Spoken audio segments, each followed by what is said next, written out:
Kali ini kita akan membahas karakteristik dan perkembangan media online. Jadi media online itu dia real time running news. Berita selalu update dan aktual. Bisa diberikan saat kejadian berlangsung atau beberapa detik setelah peristiwa. Jadi seperti ini, berita selalu update dan aktual. Jadi kalau untuk media online atau media cyber, wartawan di lapangan bisa langsung mengirim berita ke redaksi. Jadi di saat itu tinggal diolah sedikit, sebentar berita bisa naik. Jadi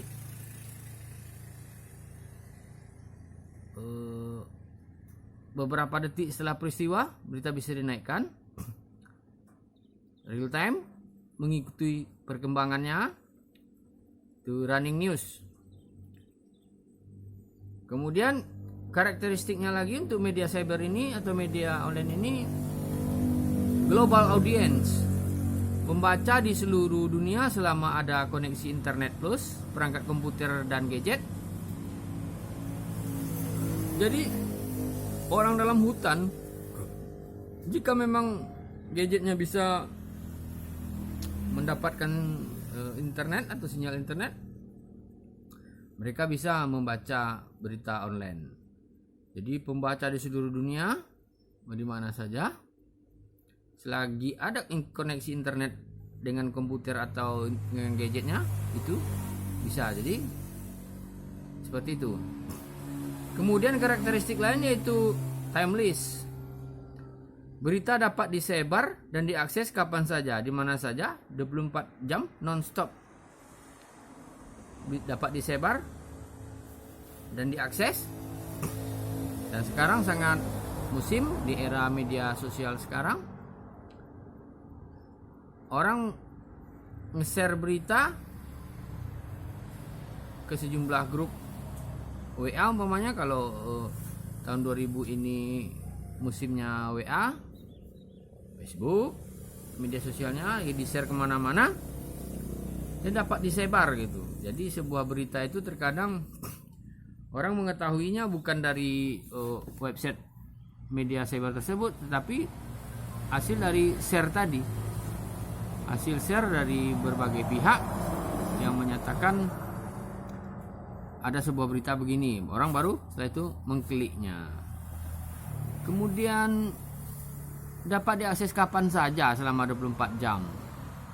Orang yang sibuk dalam bekerja, umpamanya dia pagi sampai siang, istirahat sebentar, makan, sholat atau yang lain-lain, beribadah, kemudian tak sempat membaca berita, masuk lagi kerja, sore baru pulang, nanti naik transportasi pulang lagi, sibuk, dan sampai di rumah makan istirahat, mungkin dia hanya sempat memegang gadgetnya sekitar jam 9 malam, ini umpamanya contoh. Ya jam 9 malam itu dia bisa dapatkan akses informasi.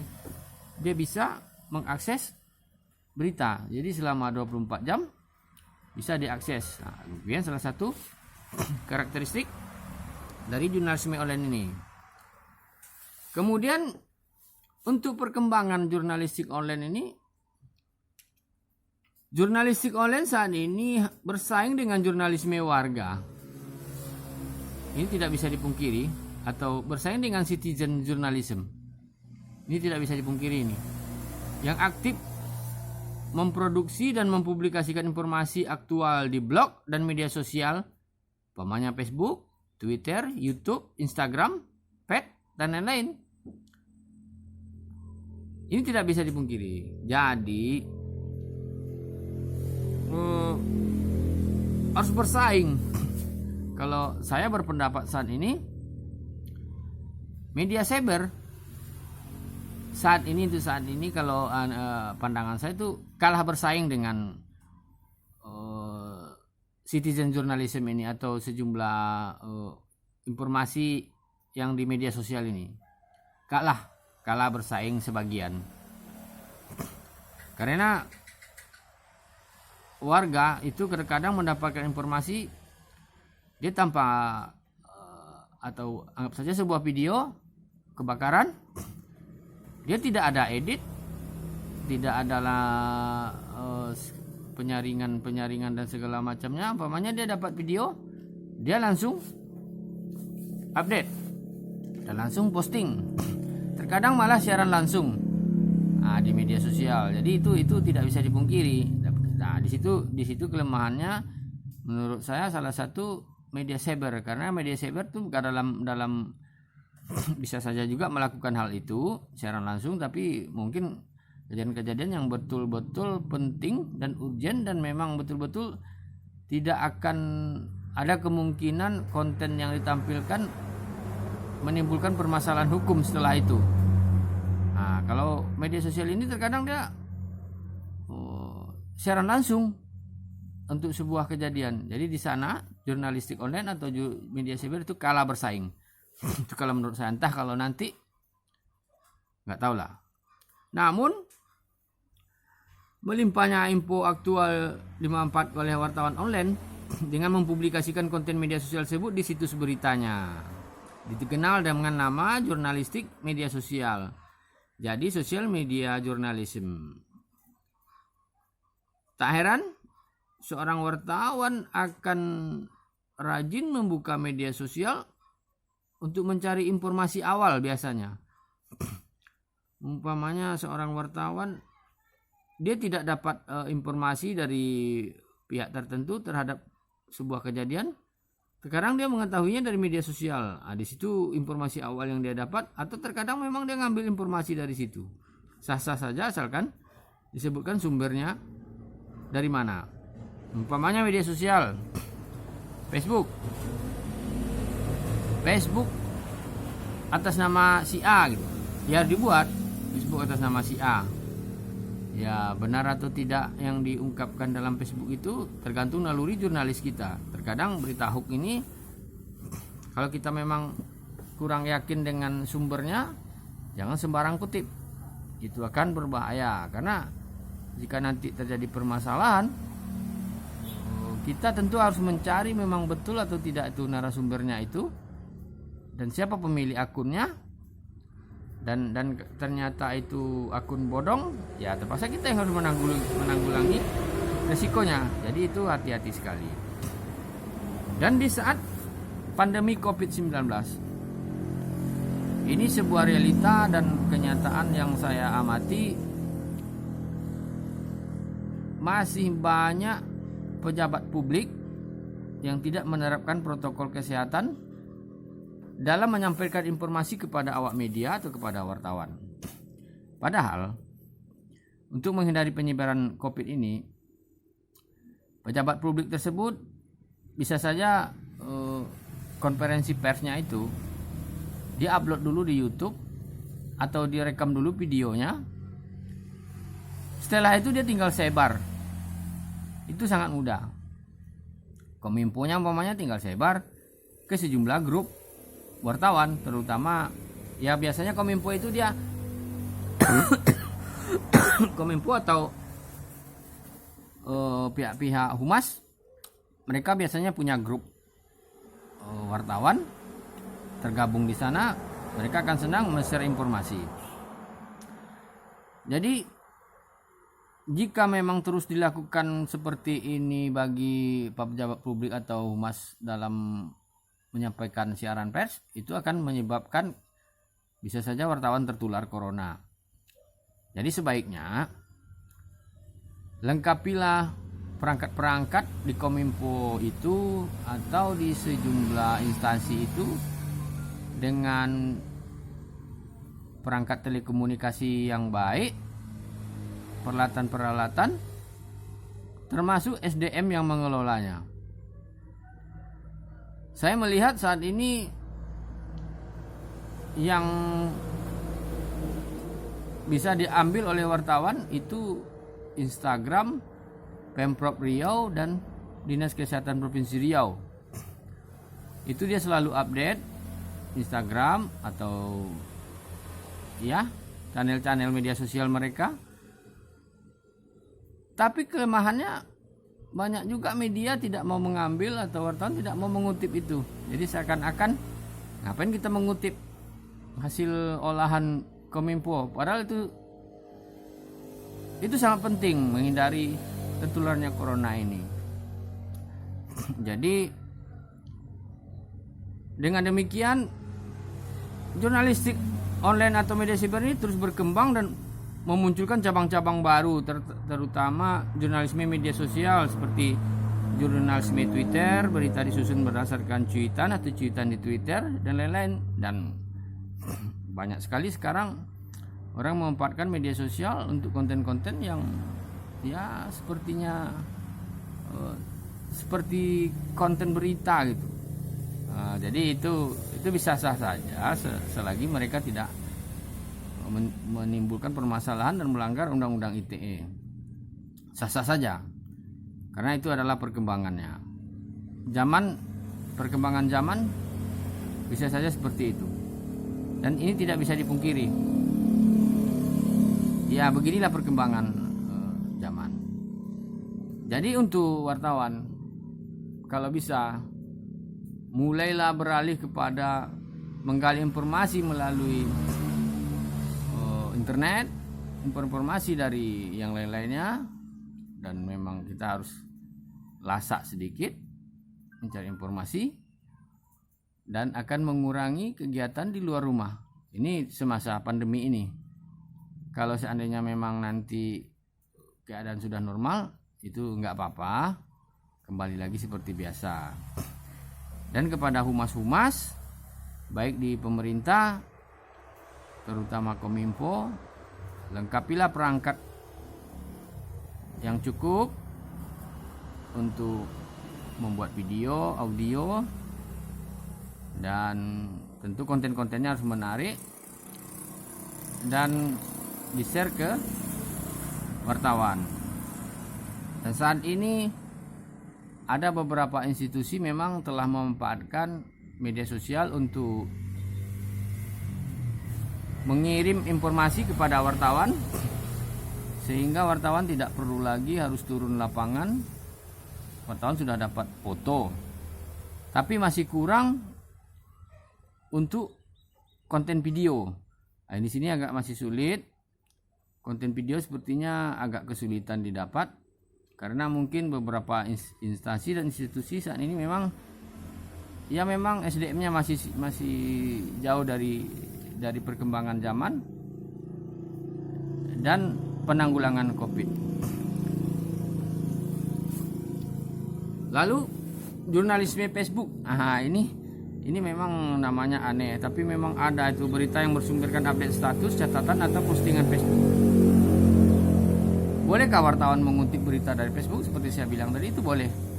Kalau memang akun Facebook itu dia yakini adalah milik seseorang yang bisa dipertanggungjawabkan. Tapi jangan memproduksi berita-berita hoax yang dari akun-akun yang tidak diketahui sumbernya. Sepertinya umpamanya ada akun-akun yang memang sifatnya provokatif, itu jangan coba-coba kita kutip, itu akan berbahaya, dan itu kita juga akan dikenakan beberapa lapis nanti itu tuntutannya, mulai dari ITE sampai kepada penghasut. Nah, itu ngeri tuh. Jadi hati-hati sahabat jurnalis atau jurnalis untuk memproduksi konten dari media sosial ini. Kemudian ada juga orang menyatakan ada jurnalisme YouTube. Berita yang disusun berdasarkan video yang diupload di YouTube. Juga ada di YouTube video-video yang diambil. Berita yang diupload di YouTube biasanya masih sedikit dilakukan oleh sejumlah jurnalis, tapi ini telah menjadi tuntutan zaman dan keadaan seperti yang saya katakan tadi. Silakan diupload informasi di YouTube, nanti wartawan akan mengutipnya, tentu dengan channel-channel YouTube yang benar-benar official atau resmi.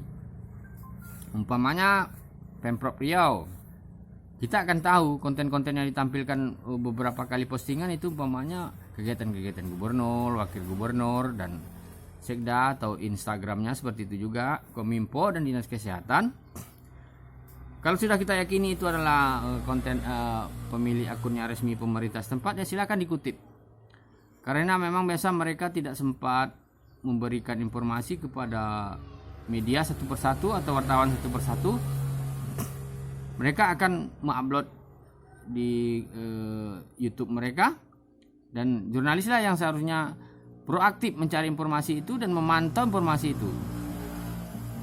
Kalau memang bisa, kita harus nengok perkembangan YouTube dari pemerintah. Pokoknya, dia baru saja mengupload kegiatan gubernur ini gini, ya silakan kita kutip saja. Tadi gubernur membuka acara ini secara resmi, ada dialog, ada ini pernyataannya. Biasanya Kominfo-nya tetap akan menampilkan foto-foto atau sumber-sumber kata-kata atau materi-materi yang betul-betul bisa dikutip untuk pemberitaan. Jadi jangan alergi. Kita mengutip informasi dari YouTube-nya Pemprov Riau, dan itu saya lihat sangat jarang dilakukan oleh media di Provinsi Riau atau di beberapa tempat. Padahal itu adalah salah satu sumber berita yang di saat pandemi ini sangat efektif dan efisien untuk penyelamatan diri jurnalis biar tidak terkena COVID-19. Ya bisa saja dia menengok perkembangan dan updating dari sejumlah konten media resmi. Umpamanya kita mendapat liputan di DPRD Provinsi Riau ini ya kita silakan pantau terus Facebook, Instagram, YouTube atau channel-channel lain, media sosial lain yang kepunyaan dari DPRD Riau tersebut. Nah, terkadang mereka langsung upload, dan terkadang memang kita akui SDM mereka pun tidak memadai. Nah, kalaulah memang instansi tersebut tidak memadai SDM-nya, kita mau apa lagi? Ya berarti kita harus kreatif sendiri mencari informasi langsung. Nah, itulah yang berpotensi menjadi klaster baru dari penyebaran COVID-19 ini di kalangan jurnalis. Penyebabnya salah satunya yaitu ya gara-gara instansi tersebut tidak memiliki tim IT atau yang lain-lain. Ya seperti itu jadinya. Lalu saat ini wartawan tidak lagi butuh kendaraan operasional untuk meliput peristiwa. Cukup buka media sosial dan akan menemukan banyak sumber berita yang disusun dan dikembangkan. Ini sangat logika sekali. Karena seorang wartawan bisa saja dari pagi sampai malam dia cuma duduk aja di laptop, di komputer. Dia akan mengolah-olah data yang dari sumber yang saya bilangkan tadi, sumber resmi tadi, diolah akan, ya kalau memang naluri jurnalisnya tinggi dan hebat, itu akan menjadi ramuan-ramuan berita yang cukup menarik dan video-video yang cukup menarik. Itu salah satu yang harus diikuti oleh jurnalis, dan jangan kita lalai dan lengah. Jangan lagi terpaku kepada sistem mencari informasi. Kita harus pergi ke sebuah acara, kita harus mewawancara. Itu sudah kuno. Jadi sekarang telah zaman maju, informasi sudah sangat banyak tersedia di media sosial. Silahkan dikutip, tapi syaratnya sebutkan sumbernya. Jangan lupa sebutkan sumbernya. Manalah tahu nanti kita digugat orang, kita tidak menyebutkan sumbernya, nah situ nanti kita yang akan kena. Jadi maka daripada itu, untuk mengetahui kondisi ini sekarang sudah maju perkembangan jurnalistik ini, termasuk media cyber ini. Lalu kita perlu tahu juga sebenarnya sejarahnya media online dan jurnalisme online itu atau media jurnalistik cyber itu seperti apa sih? Ada seperti ini secara ringkas. Sejarah jurnalistik online merupakan bagian dari sejarah dan perkembangan teknologi komputer yang diikuti dengan kemunculan teknologi internet yang dikembangkan tahun 1990-an. Tahun 1990-an ini memang informasi internet ini yang telah diketahui masyarakat luas, tapi perkembangannya mungkin dari tahun berapa kita tak tahu. Bisa saja sejumlah negara maju sebelum tahun 90 itu telah menggunakan internet ini cukup lama, mereka sudah berkomunikasi dengan baik. Mungkin pihak-pihak intelijen negara maju, atau mungkin ya bisa saja dia untuk memata-matai spionase sejumlah negara. Namun tanggal 17 Januari 1998 disebut-sebut sebagai tonggak sejarah kelahiran jurnalistik online, yaitu ketika Amrek berbekal sebuah laptop dan modem mempublikasikan kisah perselingkuhan Presiden Amerika Serikat Bill Clinton dan Monica Lewinsky. Itu orang sebut Monica Gate itu di websitenya Drug Report. Wah, jadi dia buat website sendiri namanya Drug Report. Tidak di koran gitu, tapi dia membuat website tahun 98 itu. Ditulisnya lah, mungkin saya belum baca ini persis dan detail beritanya di Drug Report ini. Kemungkinan di sini memang dia mengungkap perselingkuhan itu. Drug mempublikasikan Monica Gate setelah majalah Newsweek menolak memuat kisah skandal hasil investigasi Mikhail Isikov itu.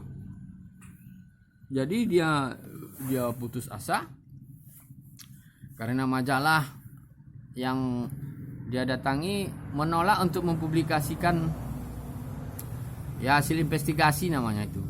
Hasil investigasi seorang jurnalis ditolak oleh media, maka dia langsung membuat sebuah website. Dan kemudian pada awal 2000 bermunculanlah situs-situs web pribadi, itu personal website. Yang muncul itu awalnya web pribadi, itu personal website yang menampilkan laporan jurnalistik pemiliknya yang kini dikenal dengan website blog, weblog atau blog saja. Ya, pokoknya tahun 2000 itu udah muncul blog, vblog. Di Indonesia, tonggak sejarah jurnalistik online ini adalah akhir pemerintahan rezim Orde Baru saat Presiden Soeharto mengundurkan diri 21 Mei 1998. Jadi berita pengunduran diri Soeharto tersebar di mailing list atau MyList yang dikenal di kalangan aktivis pro demokrasi dan mahasiswa. Setelah itu beragam media online pun hadir, ya seperti Detikcom, Satunet, dan lain-lain. Jadi di Indonesia tonggaknya seperti yang saya katakan tadi. Memang tak bisa kita pungkiri waktu itu memang media-media sangat sulit untuk memberitakan, apalagi pemerintahan saat itu. Dan pro mahasiswa-mahasiswa dan yang pihak-pihak pro demokrasi itu yang memanfaatkan mailing list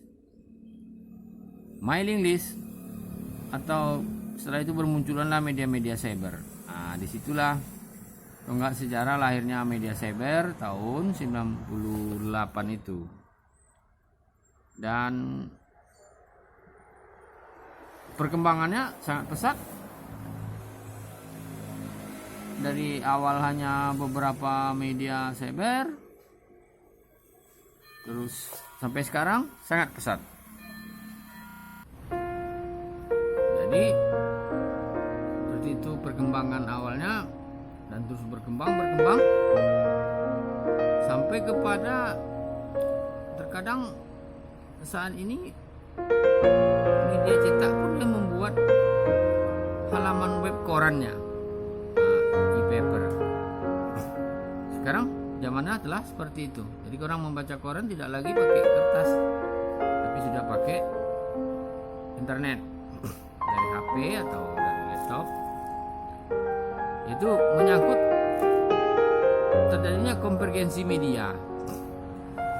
Konvergensi media adalah penggabungan atau pengintegrasian media-media yang ada untuk digunakan dan diarahkan ke dalam satu titik tujuan. Jadi konvergensi media ini biasanya merujuk pada perkembangan teknologi komunikasi. Biasanya merujuk pada perkembangan teknologi komunikasi digital yang dimungkinkan dengan adanya konvergensi jaringan. Jadi orang sering berbicara konvergensi media. Konvergensi media adalah penggabungan dan pengintegrasian media-media yang ada diarahkan pada perkembangan teknologi komunikasi terutama digital. Kemudian konvergensi jaringan adalah ekosistem efisien telepon, video, dan komunikasi data dalam satu jaringan. Jadi penggunaan beberapa mode komunikasi dalam jaringan tunggal menawarkan kenyamanan dan fleksibilitas, bukan tidak mungkin dengan prasarana yang terpisah. Jadi menengok perkembangan sekarang memang masih ada orang memakai HP jadul. Itu kita tidak pungkiri juga. Orang yang memakai HP jadul, nggak ada internet, kadang diikat sama karet, itu ya mereka tidak akan bisa melihat perkembangan informasi melalui internet ini. Kemudian ya solusinya biar kita tidak ketinggalan informasi, ya tentu kita harus beli HP yang canggih, dan juga kita akan tahu perkembangan yang terjadi.